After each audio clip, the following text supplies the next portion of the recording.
Morning dear students, आज हम लोग एक्सरसाइज 7.2 का क्वेश्चन नंबर 9 पढ़ेंगे। इस एक्सरसाइज के बेस पर क्वेश्चन हम लोगों ने बनाना प्रारंभ किया और उस सारे क्वेश्चन उसी बेस पर कहीं ना कहीं बन गए।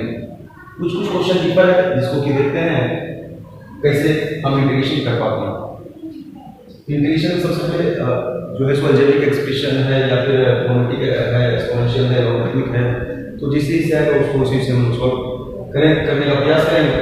तो देखिए क्वेश्चन नंबर 9 में सॉल्यूशन क्या हो सकता है। देखिए 4x + 2 है और √x² + x + 1, इसमें किसे हम लेट करें ताकि दूसरे का डेरिवेटिव हमें मिल जाए। अब इस इंटीग्रेशन को 9 नंबर सॉल्यूशन को दिस में रिप्लेस 2, देखिए यहाँ पर 2 कॉमन ले लें तो क्या हो जाएगा 2x + 1 है। दिस में भी रिटर्न यानी कि इसको हम कॉमन लिख सकते हैं और √x² + x + 1 dx। ऐसा करने से क्या मिला, इसका जब हम डेरिवेटिव लेंगे तो क्या हो जाएगा x² का डेरिवेटिव 2x और x का डेरिवेटिव 1 यानी 2x + 1 हमें मिल रहा है यहाँ से। ये थोड़ा सा आसान हो जाएगा। इसको लिखते हैं। अब ये 2 कांस्टेंट है, कांस्टेंट को बाहर कर लेंगे और सॉरी यहाँ पर लेट करेंगे। लेट क्या हो जाएगा ये x² + x + 1 = e1। इसका डेरिवेटिव करेंगे differentiation with respect to x, तो 2x + x का डेरिवेटिव क्या हो जाएगा 1 और dx v1 का 0 बताना अब जरूरी नहीं है और t का dt। फिर हमें मिल गया 2x + 1 dx = dt।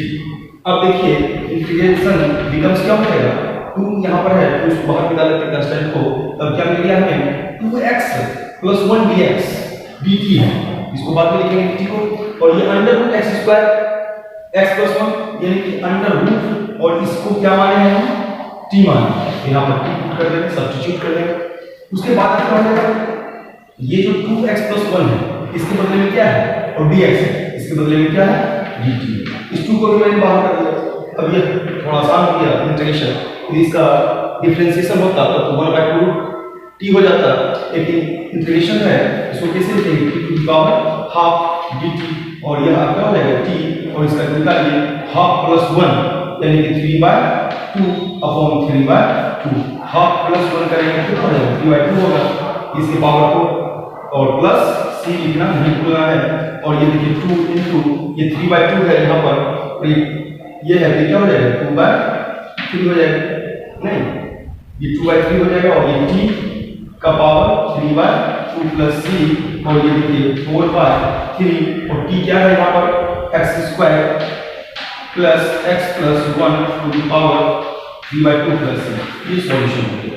इतना आसान सॉल्यूशन है। यदि हमको यह पता चले कि किसे लेट करना है और लेट करने पर भी नहीं आ रहा है तो उसको ट्रांसफॉर्म करेंगे, उसको उस लेवल पर ले जाएंगे ताकि हमारा लेट करने पर एक जो 2 में से या मल्टीप्लाई में है या फिर डिनोमिनेटर और डिनोमिनेटर में, तो उसका हमें इंटीग्रेशन करने पर और उसको मानने पर क्या हो जाए डेरिवेटिव एक दूसरा का दिखे या मिल जाए। ऐसा कल्पना करना पड़ेगा क्वेश्चन से, तब जाके थोड़ा सा आसान लगेगा। अगला क्वेश्चन देखते हैं। देखिए अगला क्वेश्चन क्या है 10 के सॉल्यूशन को देखिए। अब यहाँ पर किसी को ही मानिए x - x है तो भी क्या हो जाएगा कुछ नहीं मिलने वाला, dx नहीं मिलने वाला। अब यहाँ पर क्या करना होगा, इसको थोड़ा सा अरेंज करें। अरेंज क्या करें, x को हम लोग लिख सकते हैं √x × √x, कोई आपत्ति नहीं है इसमें लिखने। √x × √x क्या होता है x होता है। अब यहाँ पर देखिए यह इंटीग्रेशन में क्या रहेगा 1/√x को मान लें, क्या बचा यहाँ पर √x - 1 dx। अब ये इंटीग्रेशन आसान हो गया। अब इसको हम लेट कर लेंगे तो लेट क्या हो जाएगा लेट √x - 1। इसको लेकर पूरे को करना है ताकि फायदा हो जाए। अब √x - 1 पूरे को नहीं ले, ये सेपरेट है। √x मैंने कॉमन लिया, √x माइनस यहाँ पर 1 बचा है, √x - 1 = 3 u z ये बनना है। अब इसका डेरिवेटिव क्या हो जाएगा, इसका derivative differentiation with respect to x 1/2x dx equal to क्या होगा। यहाँ पर देखिए 1/√x है, इसीलिए हम क्या करेंगे 1/√x लेंगे, 1/√x dx क्या हो जाएगा, इसको मल्टीप्लाई कर दीजिएगा तो 3 हो जाएगा सिंपल। और इंटीग्रेशन बिकम्स क्या हो जाएगा, देखिए इसको लिख सकते हैं 1 by root under x minus 1 into 1 by under root x। ऐसा करने से क्या हो जाएगा कि हमें समझने में दिक्कत नहीं है होगा। और 1 by under root x minus 1 को अब हम इजीली लिख सकते हैं, इसको मैंने लिख किया हुआ है t से, ये t हो गया into 1 by root under x dx को 2 dt लिखने में कोई दिक्कतदारी नहीं है। और 2 भी हम कंसीडर के लिए 1 बाय t को यहाँ पर एक लाइन को शॉर्ट कर देते हैं t टू द पावर -1 और ये dt। अब इसका आप लोग को इंटीग्रेशन खुद से निकालना है। t का पावर -1 है तो फिर कैसे इंटीग्रेशन निकलेगा, ये +1 हो जाएगा नहीं। अब सुनो यहाँ से इसको आप ऐसे करके निकालिए 1 बाय t है तो कोई एक सही हो जाएगा, t का पावर माइनस करना नहीं है तो फिर सही तब t का -1 करेंगे तो +1 हो जाएगा, अनडिफाइंड हो जाएगा कि ये फिर इंटीग्रेशन नहीं सही चलेगा। इसलिए इसका 1 बाय x का dx 1 बाय x dx का हम इंटीग्रेशन करते हैं log mod x होता है प्लस c होता है। इसीलिए ये तो आसान क्या 1 बाय t है, डायरेक्ट हम लिखेंगे log t प्लस c और फिर देखिए log t का क्या है वैल्यू, t को हमने माना है under root x minus 1 plus c। इसको ऐसा करना जरूरी नहीं है क्योंकि फिर -1 आएगा तो फिर -1 प्लस 1 यानी कि उस पर काम नहीं कर पाएगा। इसलिए हम 1 बाय x को याद रखेंगे, इंटीग्रेशन को क्या देगा log t का या log x का और इंटीग्रेशन ऑफ 1 बाय x का क्या देगा log mod x। log mod x और t की जगह पर क्या है अंडर रूट x माइनस 1। इसलिए भी क्वेश्चन हमारा हो गया।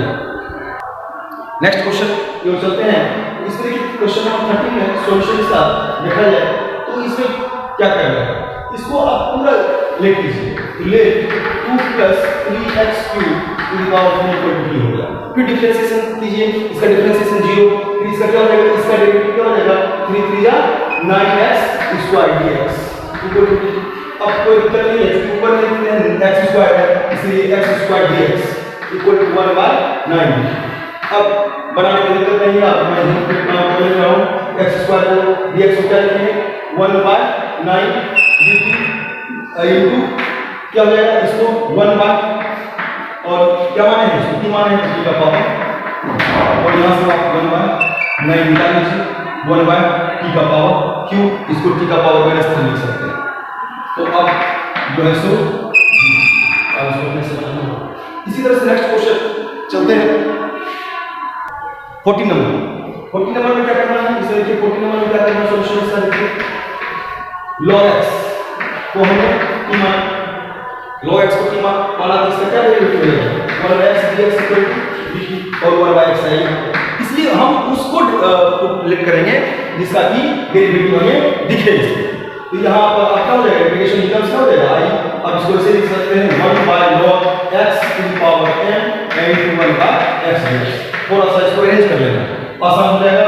और ये 1 बाय log x यानी log x को मैंने t माना है to the power n minus 1 bye x dx क्या है अब क्या हो जाएगा 1 bye t to the power n so t to the power minus n इसका डेरिवेटिव इसको इसका इंटीग्रेशन कर जाएगा। इस तरह से इजीयर कैसे हम इसको इजी बनाएं, कॉम्प्लेक्स को इजी बनाएं तो उसको क्या करना पड़ता है, कहीं पर हमें एडजस्ट करना पड़ता है, अरेंज करना पड़ता है, तब जाकर इंटीग्रेशन आसान हो जाता है। थैंक्स, आज की क्लास में इतना ही, फिर अगला क्वेश्चन देखेंगे, यदि प्रॉब्लम हो तो फिर आप पूछेंगे हमसे। Okay, thanks.